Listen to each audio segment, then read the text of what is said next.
Only minutes to convict a Syracuse man of what the assistant district attorney calls a cold-blooded execution. Gas station worker gunned down at work by a regular customer. News Channel 9's Andrew Donovan obtaining the video that convinced the jury. A quick verdict doesn't mean the jury's job was easy, forced to watch gruesome video as evidence. We watched his last moments, and we don't get to see that a lot. Surveillance cameras inside and outside the Blue Star gas station on South Salina Street caught the crime last January.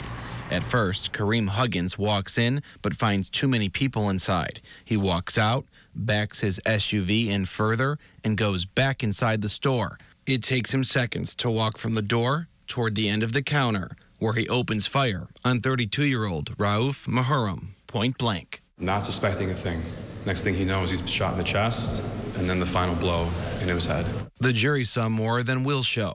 Muharram falls to the ground. The two had an argument here just 3 days earlier. It ended with Kareem Huggins looking at the victim and saying, "I'm going to come back and put a bullet in your head, and you're not going to see it coming," which is remarkable because that is exactly what he did on that video. Quickly identified as the suspect, the video shows Huggins leave the gas station.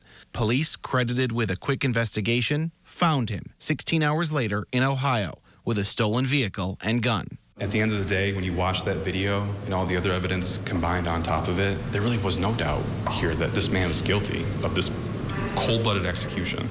When he's sentenced next month, Huggins faces a minimum of 42 years in prison. As for the victim's loved ones, his sister flew out from California to make sure that justice was done for her brother, and that means a lot. They have a life sentence without him. In Syracuse, Andrew Donovan, News Channel 9. Huggins' mom sobbed in the courtroom watching her son be convicted. Earlier this week, she almost forced a mistrial with an outburst, calling one of the witnesses a liar.